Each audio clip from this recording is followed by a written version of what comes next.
CIET NCERT द्वारा प्रस्तुत है कक्षा 7 की हिंदी की पाठ्य पुस्तक वसंत में संकलित एक पाठ की ध्वनि प्रस्तुति। पाठ का शीर्षक है दादी माँ।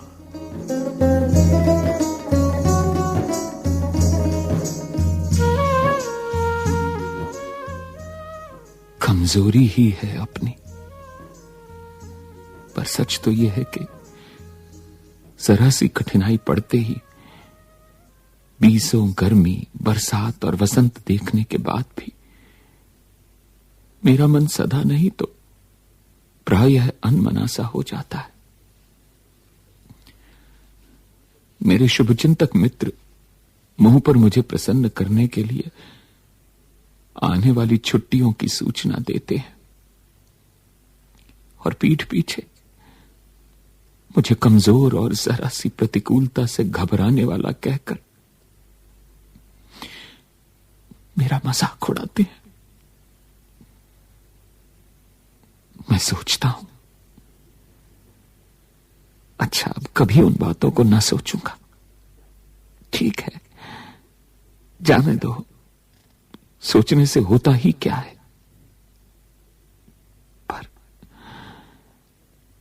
पर बस मेरी आंखों के सामने शरद की शीत किरणों के समान स्वच्छ, शीतल किसी की धुंधली छाया नाच उठती है।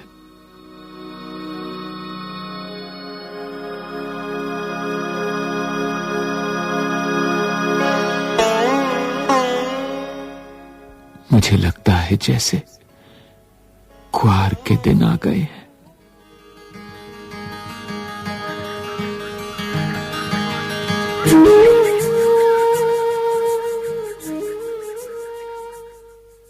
मेरे गांव के चारों ओर पानी ही पानी हिलोरें ले रहा है।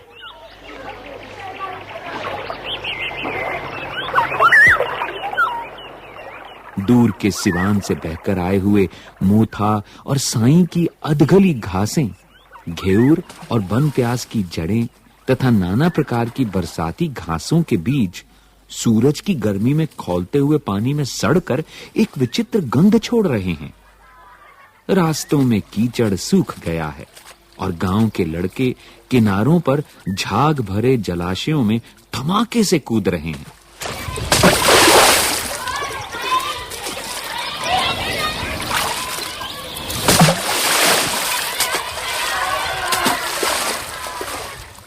अपने अपने मौसम की अपनी अपनी बातें होती हैं। आषाढ़ में आम और जामुन न मिले चिंता नहीं, अगहन में चिवड़ा और गुड़ न मिले दुख नहीं, चैत के दिनों में लाई के साथ गुड़ की पट्टी न मिले अफसोस नहीं, पर क्वार के दिनों में इस गंधपूर्ण झाग भरे जल में कूदना न हो तो बड़ा बुरा मालूम होता है।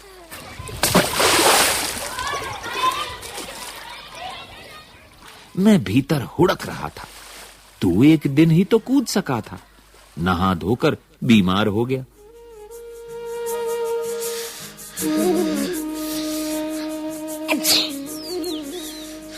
हल्की बीमारी न जाने क्यों मुझे अच्छी लगती है। थोड़ा थोड़ा ज्वर हो, सर में साधारण दर्द और खाने के लिए दिन भर नींबू और साबू। लेकिन इस बार ऐसी चीज नहीं थी। ज्वर जो चढ़ा तो चढ़ता ही गया।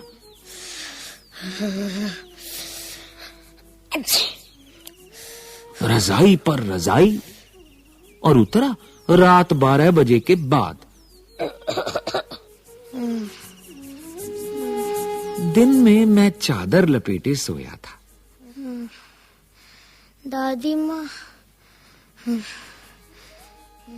दादी माँ आई, शायद नहाकर आई थी उसी झाग वाले जल में।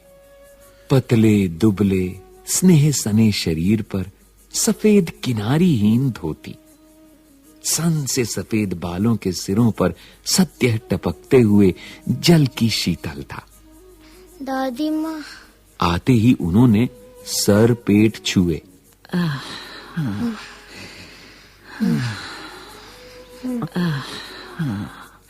दादी माँ। आंचल की गांठ खोल किसी अदृश्य शक्तिधारी के चबूतरे की मिट्टी मुंह में डाली, माथे पर लगाई।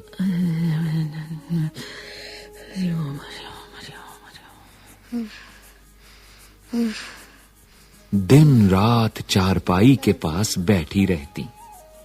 कभी पंखा झलती, कभी जलते हुए हाथ पैर कपड़े से सहलाती। दादी माँ। सर पर दालचीनी का लेप करती और 20 बार छू छू कर ज्वर का अनुमान करती।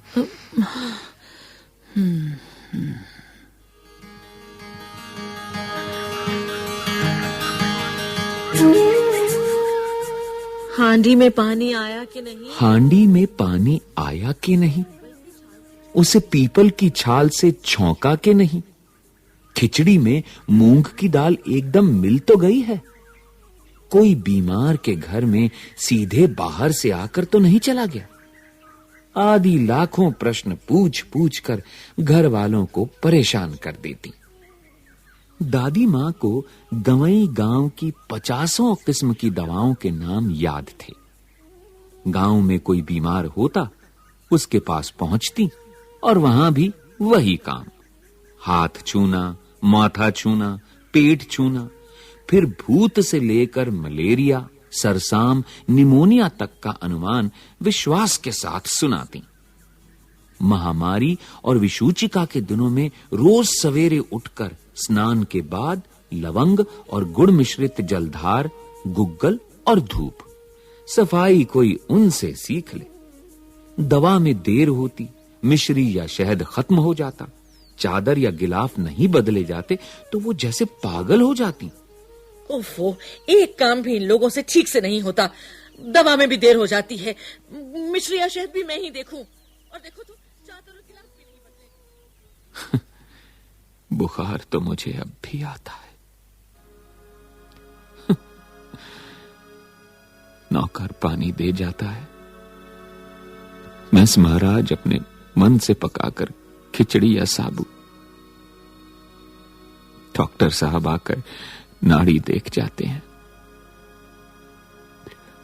और कुनैन मिक्सचर की शीशी की तिताही के डर से बुखार भाग भी जाता है।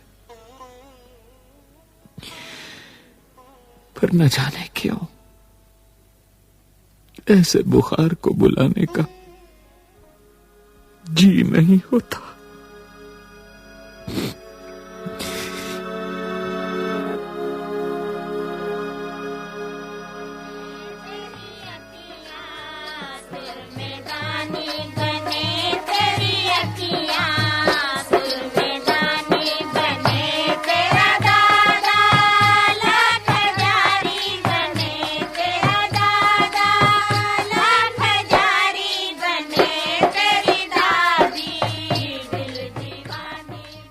किशन भैया की शादी ठीक हुई। दादी मां के उत्साह और आनंद का क्या कहना। दिन भर गायब रहती, सारा घर जैसे उन्होंने सर पर उठा लिया हो। अरे देखो भाई, सब काम ठीक से होना चाहिए। अगर थोड़ी सी भी कमी रह गई ना तो देखना फिर तुम लोग। हाँ,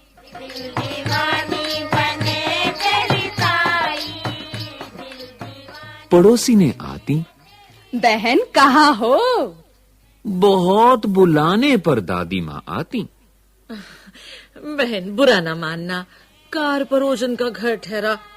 एक काम अपने हाथ से ना करूं तो होने वाला नहीं। जानने को यूं सभी जानते थे कि दादी मां कुछ करती नहीं, पर किसी काम में उनकी अनुपस्थिति वस्तुतः विलंब का कारण बन जाती। उन्हीं दिनों की बात है। एक दिन दोपहर को मैं घर लौटा। बाहरी निकसार में दादी मां किसी पर बिगड़ रही थी। देखा, पास के कोने में दुबकी रामी की चाची खड़ी है। हाँ हाँ, सब समझती हूँ मैं, सारी बात समझ में आ रही है मुझे। लेकिन देख ले, मेरी बात सुन ले साफ साफ। तू मैं फसल में दे दूंगी आपको। सोना होगा धन्नो, रुपए मैं सूद के आंचते दे। तेरी आंख में तो शर्म है नहीं। मांगने के समय कैसी आई थी, पैरों पर नाक रगड़ती फिरी, किसी ने एक पाई भी ना दी। अब लगी है आजकल करने, फसल में दूंगी। अब क्या तेरी खातिर दूसरी फसल कटेगी? दूंगी मालकिन। रामी की चाची रोती हुई दोनों हाथों से आंचल पकड़े दादी माँ के पैरों की ओर झुकी। मालकिन, बिटिया की शादी है, आप ना दया करेंगे तो उस बेचारी का निस्तार कैसे होगा? दादी माँ पीछे हट गईं। जाने दो दादी। मैंने इस अप्रिय प्रसंग को हटाने की गरज से कहा, बेचारी गरीब है, दे देगी कभी। चल आए समझाने। मैं चुपके से आंगन की ओर चला गया। कई दिन बीत गए।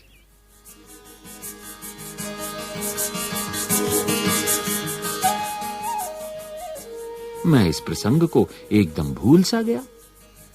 एक दिन रास्ते में रामी की चाची मिली। वो दादी को पूतो फलो दूधों नहाओ का आशीर्वाद दे रही थी। मैंने पूछा, क्या बात है धन्नो चाची? तो उसने विह्वल होकर कहा, उर्रिन हो गई बेटा, भगवान भला करे हमारी मालकिन का। कल ही आई थी, पीछे का सभी रुपया छोड़ दिया, ऊपर से 10 रुपए का नोट देकर बोली, देखना धन्नो, जैसी तेरी बेटी वैसी मेरी, 10-5 के लिए हंसाई ना हो। देवता है बेटा, देवता। उस रोज तो बहुत डांट रही थी। मैंने पूछा, वो तो बड़े लोगों का काम है बाबू, रुपया देकर डांटे भी ना तो लाभ क्या? मैं मन ही मन इस तर्क पर हंसता हुआ आगे बढ़ गया।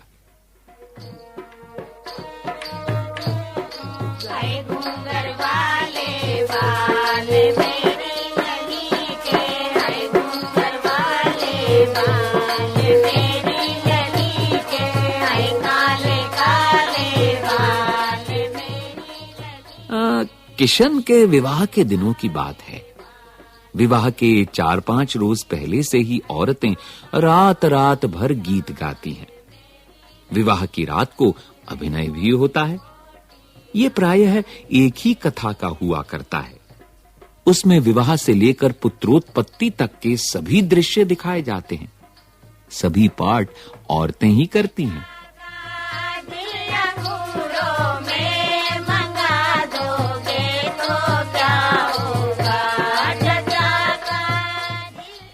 मैं बीमार होने के कारण बारात में न जा सका। मेरा ममेरा भाई राघव दालान में सो रहा था। वो भी बारात जाने के बाद पहुंचा था। औरतों ने उस पर आपत्ति की। दादी मां बिगड़ी। लड़के से क्या पर्दा, लड़के और ब्रह्मा का मन एक सा होता है। मुझे भी पास ही एक चारपाई पर चादर उड़ाकर दादी मां ने चुपके से सुला दिया था। सो जा, चुपके से सो जा। देख, ज्यादा हिलना डुलना मत। हाँ। बड़ी हंसी आ रही थी। सोचा कहीं जोर से हंस दूं, भेद खुल जाए तो निकाल बाहर किया जाऊंगा।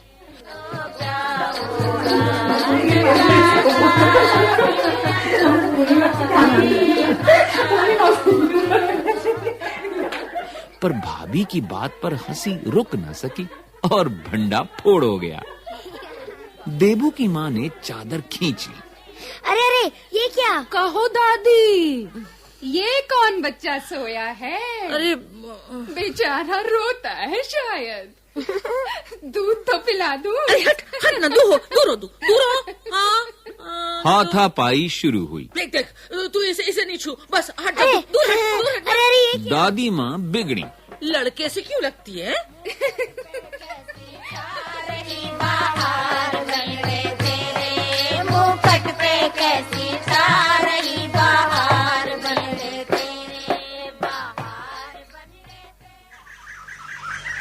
सुबह रास्ते में देबू की मां मिली। कल वाला बच्चा। भाभी, अरे कल वाला बच्चा। मैं वहां से जोर से भागा और दादी माँ के पास जा खड़ा हुआ। आजा आजा, तू मेरे पास आ, यहाँ खड़ा रह। हाँ, नहीं तो वस्तुतः किसी प्रकार का अपराध हो जाने पर जब हम दादी माँ की छाया में खड़े हो जाते, अभयदान मिल जाता। हाँ, किसी से डरने की जरूरत नहीं है, तू बस मेरे पास खड़ा रह, ठीक है?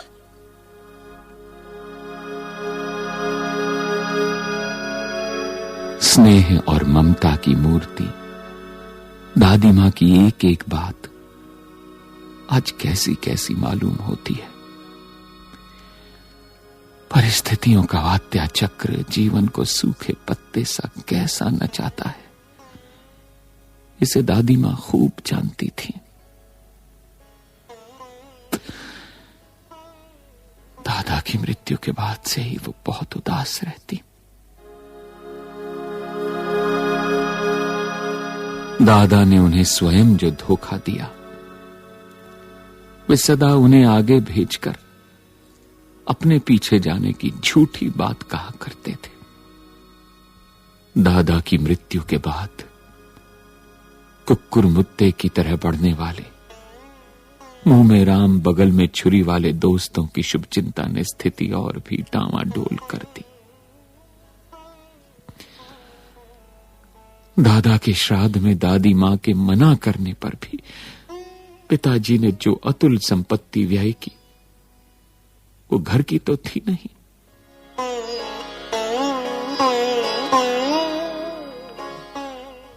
ईश्वर, क्या जीवन है। दादी मां अक्सर उदास रहा करती।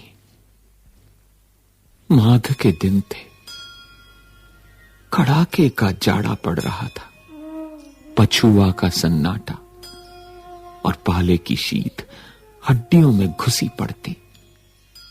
शाम को मैंने देखा दादी मां गीली धोती पहने कोने वाले घर में एक संदूक पर दिया जलाए हाथ जोड़कर बैठी।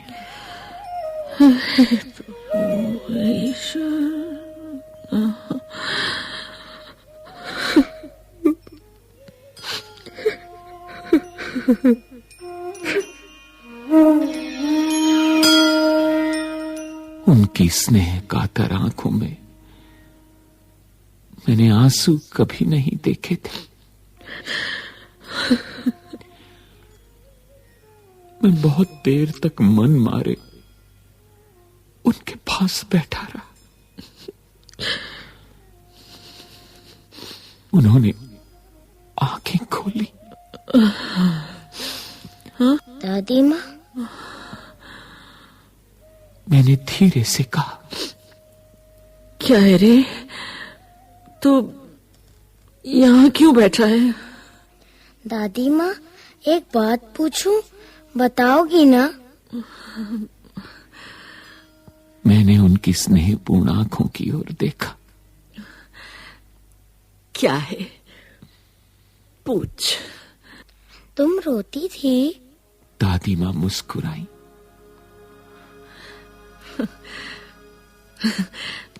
पागल,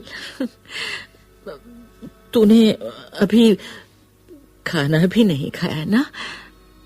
चल चल, धोती तो बदल लो दादी माँ। मैंने कहा, मुझे सर्दी गर्मी नहीं लगती बेटा। वे मुझे खींचती रसोई में ले गई। चल चल, रसोई में आ मेरे साथ, चल।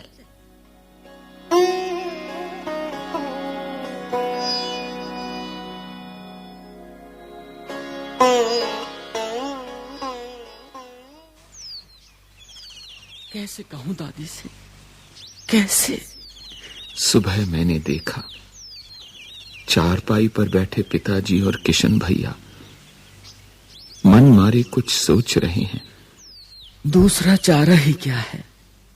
बाबू बोले, रुपया कोई देता नहीं। कितने के तो अभी पिछले भी बाकी हैं। वे रोने रोने से हो गए। रोता क्यों है रे? दादी मां ने उनका माथा सहलाते हुए कहा, मैं तो अभी हूं ही।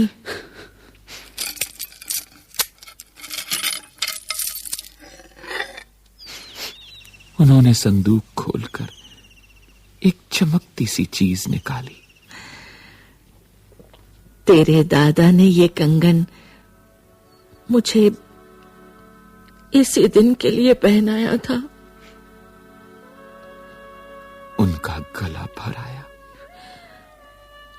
मैंने इसे पहना नहीं, इसे सहेज कर रखती आई हूं। ये उनके वंश की निशानी है। उन्होंने आंसू पोंछकर कहा, पुराने लोग आगा पीछा सब सोच लेते थे बेटा।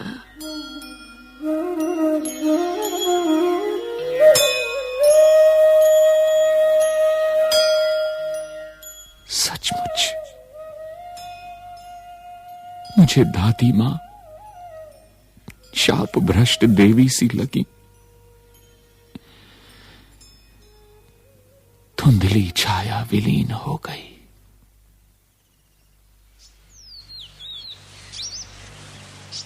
मैंने देखा दिन काफी चढ़ आया है। पास के लंबे खजूर के पेड़ से उड़कर एक कौआ अपनी घिनौनी काली पांखें फैलाकर मेरी खिड़की पर बैठ गया। हाथ में अब भी किशन भैया का पत्र कांप रहा है।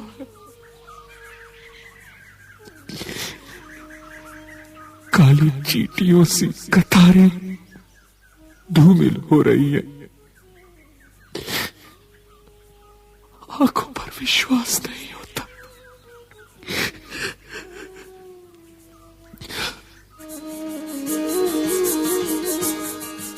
मन बार बार अपने से ही पूछ बैठता है, क्या सचमुच दादी मां नहीं रही?